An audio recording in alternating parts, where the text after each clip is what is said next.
हिंदी में यूपीएससी की तैयारी से संबंधित प्रोग्राम्स को देखने के लिए सब्सक्राइब करें स्टडी IQIAS हिंदी। पीओके यानी कि पाक ऑक्यूपाइड कश्मीर भारत का हिस्सा था, है और रहेगा। ठीक इसी प्रकार की बातें हम लोग अमूमन सुनते रहते हैं, लेकिन उस दिन का इंतजार है जब पीओके पूरी तरह से भारत का हिस्सा बन जाएगा। ठीक ऐसा ही एक विचार फिलहाल प्रस्तुत किया गया है हमारे रक्षा मंत्री राजनाथ सिंह के द्वारा, और उनका कहना है कि पाकिस्तान ऑक्यूपाइड कश्मीर को किसी भी तरह से भारत में मिलाने के लिए हमें कोई आक्रमण करने की आवश्यकता नहीं होगी और पीओके स्वयं एक दिन कहेगा कि मैं भारत हूं। क्या है पूरा मामला, आइए एक बार नजर डालते हैं और सभी बातों को जानते समझते हैं अच्छे से। तो देखिए, फिलहाल हमारे टाइटल का कहना है Rajnath Singh says POK will naturally come to India without any aggression. अब इसके तहत सभी चीजों को समझना जानना है तो फिलहाल रक्षा मंत्री राजनाथ सिंह ने कहा कि पाकिस्तान के कब्जे वाला कश्मीर भारत को बिना किसी लड़ाई या हमले के अपने आप मिल जाएगा। अब इसके तहत जरूरी चीजों को समझने में तो फिलहाल हमें पता चलता है कि फिलहाल राजनाथ सिंह जो है वो गए हुए हैं मोरक्को, और मोरक्को गए हैं फिलहाल ये 2 दिन के दौरे पे, और यहाँ मोरक्को पहुंच के इन्होंने टाटा एडवांस सिस्टम के एक नए weld armed platform 8x8 manufacturing plant का उद्घाटन किया है। तो ये जो एक्स है ये है इनटू होता है, तो इन्होंने यहाँ पे टाटा एडवांस सिस्टम के नए vehicle armed platform 8x8 manufacturing plant का उद्घाटन किया। देखने वाली बात यह है कि यह अफ्रीका में किसी भारतीय रक्षा कंपनी का पहला संयंत्र है, इसी वजह से ये संयंत्र हम लोगों के लिए बहुत ज़्यादा इम्पॉर्टेंट है। इसके अलावा पीओके के लोग खुद आज़ादी की मांग कर रहे हैं। इन्होंने ऐसा कहा और कहा कि एक दिन वे कहेंगे कि मैं भी भारत हूँ। हालांकि जो विपक्ष है वो विपक्ष हम पे ये आरोप लगाता है कि ऑपरेशन सिंदूर के दौरान पीओके को कब्जाया जा सकता था तो फिर दोबारा वापस भारत में मिलाया जा सकता था, लेकिन अब यहाँ पर स्थिति ये है कि सब आरोप लगाते हैं, लेकिन फिर भी स्थिति ये है कि हमने ऐसा कोई मौका नहीं कमाया और हमने जो भी हमला किया था वो हमला धर्म देख के नहीं किया था, बल्कि हमने लोगों के बुरे काम देख के हमला किया था। और जल्द ही वो दिन होगा जब फिर दोबारा से ऑफिशियली खुद से पीओके भारत का हिस्सा बनेगा, ऐसा कहना है फिलहाल राजनाथ सिंह का। हालांकि फिलहाल जो हमारी वर्तमान सरकार है, जो नरेंद्र मोदी सरकार है, उस सरकार के एजेंडों में एक एजेंडा ये भी है कि पीओके को वापस भारत में मिलाना है। अब देखने वाली स्थिति ये है कि ये होता किस प्रकार से सक्सेसफुल है, क्योंकि एक्चुअल में ये एक काफ़ी डिफिकल्ट प्रोसेस है और एक ऐसा विवाद है जो आज तक नहीं सुलझाया जा चुका है। स्वतंत्रता के बाद से ही ये विवाद बना हुआ है और आज तक ये विवाद नहीं सुलझा, और इस यूएन में ये विवाद लंबित है। ना ही पाकिस्तान इस विवाद के ऊपर कोई चीज़ों को कंक्लूड कर पाया और ना ही भारत। दरअसल पाकिस्तान का कहना है कि ये हिस्सा उसका, और भारत का ही ये स्थिति है कि ये भारत का हिस्सा है, और महाराजा हरि सिंह के साथ जो इंस्ट्रूमेंट ऑफ एक्सेशन हम लोगों ने किया था उसमें ये हिस्सा भारत में शामिल किया गया था, लेकिन पाकिस्तान ने हमला करके गलत तरीके से इस क्षेत्र को कब्जा कर लिया, जिसके बाद ये क्षेत्र वापस से भारत को नहीं मिल पाया है आज तक। तो विवादित स्थितियां बनी हुई हैं और विवादित स्थितियां खत्म नहीं हुई है। आइए थोड़ा सा अच्छे से जानते हैं पीओके को। तो देखिए, पीओके का जो कुल क्षेत्रफल है वो है 86,268 वर्ग किलोमीटर, और ये 2 भागों में बटा हुआ है। एक तरफ है आज़ाद जम्मू कश्मीर और दूसरा हिस्सा कहा जाता है गिलगित बाल्टिस्तान। तो जो आज़ाद जम्मू कश्मीर है वो हिस्सा 13,297 वर्ग किलोमीटर का, जबकि गिलगित बाल्टिस्तान जो है वो 72,971 वर्ग किलोमीटर का। अगर हम लोग मैप पे चीज़ों को समझे तो मैप पे हमें पता चलता है कि देखिए, जो ये ऊपर वाला हिस्सा मेन ये गिलगित बाल्टिस्तान है और ये आज़ाद कश्मीर का ऐसा छोटा सा हिस्सा होता है। तो दरअसल ये पूरा हिस्सा पीओके का है। दरअसल हमारा जम्मू कश्मीर है वो जम्मू कश्मीर काफ़ी ज़्यादा डिस्प्यूटेड है। इसका एक हिस्सा जो है लद्दाख वाला वो चाइना के कब्जे में, इसको अक्साई चीन कहा जाता है, और वहीं जो दूसरा हिस्सा है इसका पश्चिम वाला, उसका एक बड़ा हिस्सा पीओके के तहत आता है, यानी कि पाकिस्तान ने कब्जा किया हुआ है।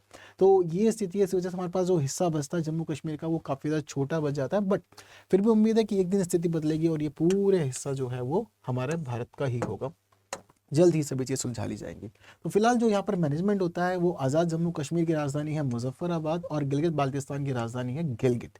इसका रणनीतिक महत्व बहुत ज़्यादा, क्योंकि एक ऐसा क्षेत्र है जहाँ पर चाइना, अफगानिस्तान और पाकिस्तान सभी की सीमा यहाँ के मिलती है, और ये भारत की सीमाओं से तो जुड़ा हुआ है ही है। वहीं अगली बात यह है कि काराकोरम हाईवे और चाइना पाकिस्तान जो इकोनॉमिक कॉरिडोर है, ठीक, वो कॉरिडोर जो है वो भी यहीं से गुजरता है।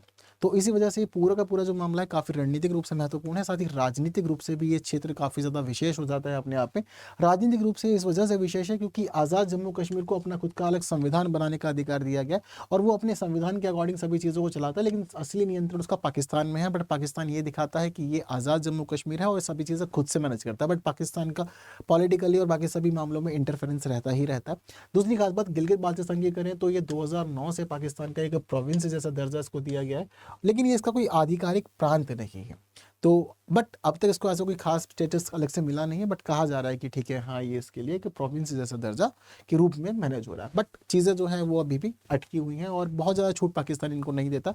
दूसरी खास बात यह है कि भारत अपने संविधान के तहत पूरा का पूरा क्षेत्र जम्मू कश्मीर लद्दाख के यूटी के हिस्से माना जाता है। दूसरी खास बात यह है कि वर्ष 1994 में भारतीय संसद में सर्वसम्मति से एक प्रस्ताव पास किया गया था और इस प्रस्ताव में क्लियरली ये कहा गया था कि पीओके भारत का अभिन्न अंग है और इसे वापस लिया जाएगा। और जब से हमने देखा है कि 2014 में वर्तमान में नरेंद्र मोदी सरकार आई है, ये सरकार के प्रयास भी ऐसे हैं कि पीओके को वापस लिया जाए। हालांकि एक अलग ही नीति हम लोग को 2014 के बाद देखने को मिली, जैसे कि सबसे खास जो परिवर्तन आया था वो 2019 में आया था। और 2019 में जब हमारी जो केंद्र सरकार है उसने जम्मू कश्मीर राज्य पुनर्गठन विधेयक पास कराया, जिसके बाद जम्मू कश्मीर का जो स्पेशल स्टेटस था वो पूरी तरह से समाप्त कर दिया गया और धारा अनुच्छेद 370 जो है अनुच्छेद 370 को रद्द कर दिया गया और उसके बाद जम्मू कश्मीर को भारत के ही समान अन्य राज्यों और यूटी की कैटेगरी में शामिल किया गया। इसके साथ ही जम्मू कश्मीर को दो अलग अलग यूटीओ के रूप में प्रस्तुत कर दिया गया। तब से आज तक जम्मू कश्मीर यूटी है, लद्दाख भी यूटी है और उसका स्टेटस और स्थिति इसी प्रकार से बरकरार है और चली आ रही है। इंपॉर्टेंट चीज़ें, इन्हीं इंपॉर्टेंट चीज़ों के साथ एक लास्ट में इजी सा क्वेश्चन, क्योंकि फिलहाल वर्तमान सरकार काफ़ी दावे पेश कर रही है, स्थिति भी मजबूत करके चल रही है और रणनीतिक रूप से काफ़ी कदम उठा रही है धीरे धीरे।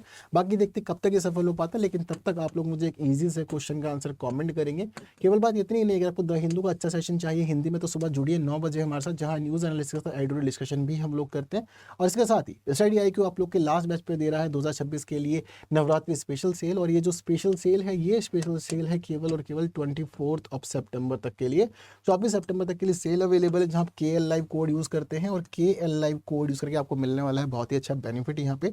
तो फिलहाल आपके लिए जो ये बैचेस है वो 26, 27, 28 के चल रहे हैं और 1000 से अधिक घंटे की कक्षाएं आपको लोग कहाँ मिलती है, जहाँ आप लोग का पूरा सिलेबस कवर होता है। साथ ही आपके लोग का CSET, GS, answer writing, current affairs सब कुछ इसमें इंक्लूड होता है। 1-to-1 मेंटरशिप में आपको प्रॉपरली समझाया जाता है कैसे तैयारी करनी है, कैसे नहीं करनी है, क्या आप कर सकते हैं क्या नहीं कर सकते, हर एक चीज़ आपको बेस्ट गाइडेंस मिलती है। साथ ही स्टडी मटेरियल के लिए टेंशन नहीं लेनी है और आपको टेस्ट सीरीज भी प्रोवाइड की जाती है।